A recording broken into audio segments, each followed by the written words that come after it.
I saw this one online and it's on sale here in Canada. And I just want to share with you itong Magic Bullet single shot. Actually, ito pala mas mahal ng $5. So yung nakapost online sa Canadian Tire dito sa Calgary is $34.99. Pero ang regular price nun is $39. Pero ito, mas maliit is ito yung $39. And $45 yung, or $49 yung regular price.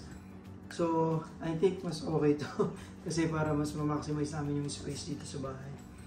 And yeah, so juicer siya, blender, and I've been eyeing on this one kasi for, you know, healthy stuff. And then, mas mabilis yung setup, mas mabilis pa rin.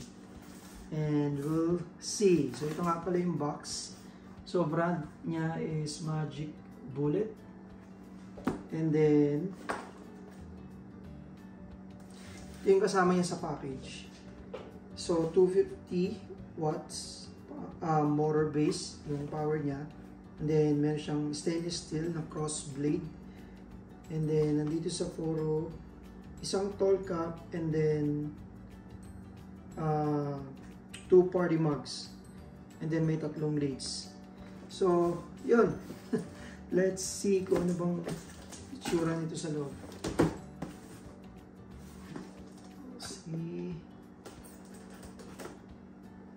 Dirty living tayo ngayon. Mahilig kasi akong mag-take ng mga fruits, vegetables. Yan, like yung mga avocado, apple. And then ito try ko yung kale.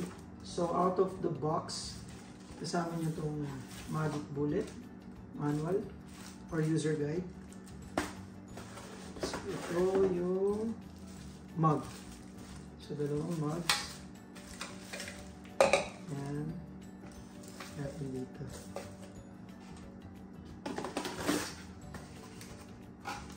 User guide.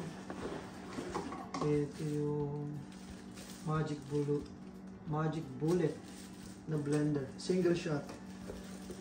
Ayos to. Maliit. So kung yung lalagyan mo, ito, sakto lang. And then, ito yung sa lid. Sabi dapat ito yan.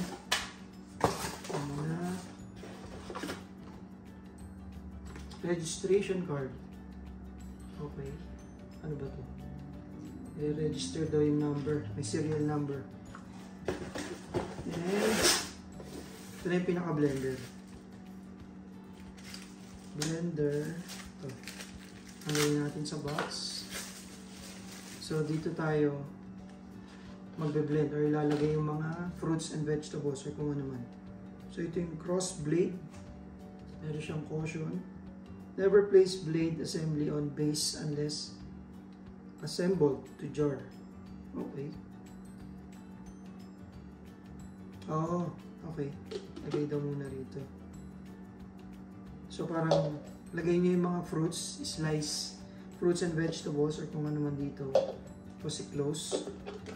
And then, sakipan niyo yan. Saka ilalagay na gano'n. Hindi yung ilalagay itong blade na ganyan. For safety reasons. Kasi matalas yan, di ba? Pag natamaan. So, yun. Okay. So, ito yung blender. Lid. 1, 2, and 3. Lids. Ito yung pang cover. Habang biniblend mo siya, sabi muna natin yan dyan, di natin kailangan. And ang cute lang.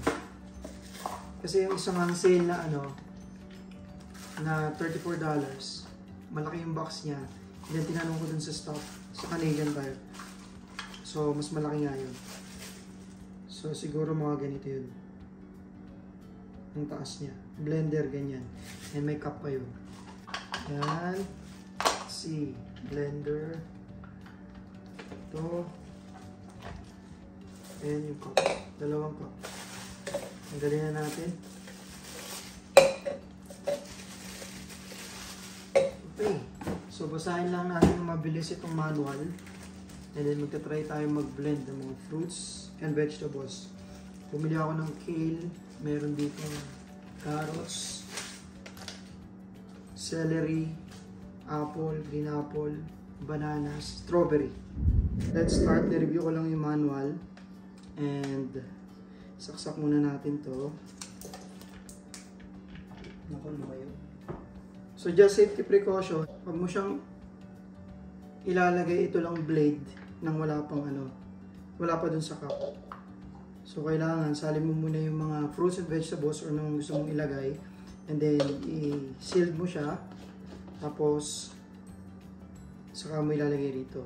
And then how it works, kapag naka-seal na to, nandito na yung mga items, ipipress mo lang siyang ganon. So wala naman siyang on and off dito sa ano eh.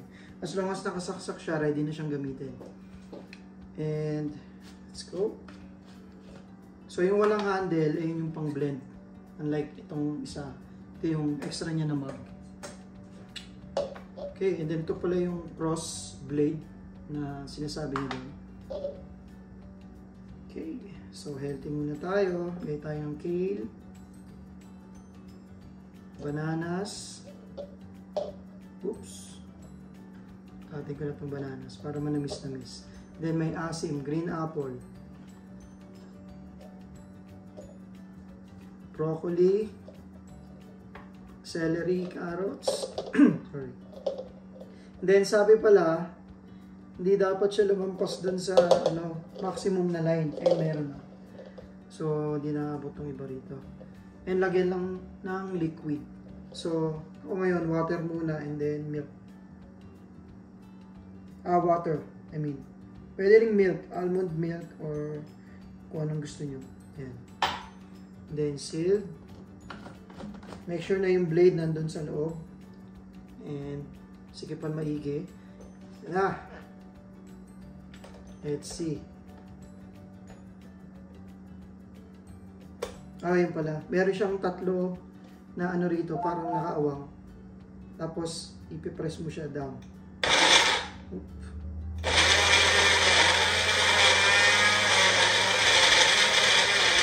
Amoy.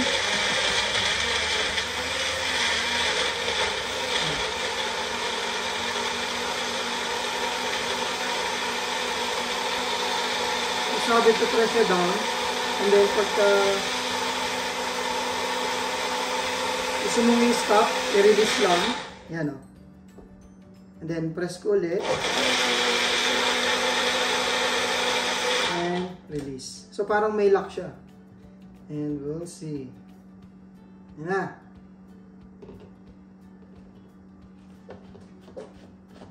Yan natin. Ang bango.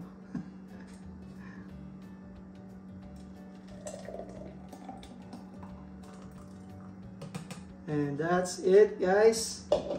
And nangyari. Sarap. So again, guys, this is the box. Magic Bullet. Single shot. Only advantage is mas maliit ito kumpara dun sa regular. And dalawa lang yung kasama niyang mug. Pero okay lang. Meron naman kaming regular blender na ginagamit na hindi naman din ganun or madalas na ginagamit. And then ito yung sticker. Kailangan pa itong i-register muna to. So mamaya ako nagagawin yan. And for durations limitations, make with your Magic Bullet. Okay. That's it.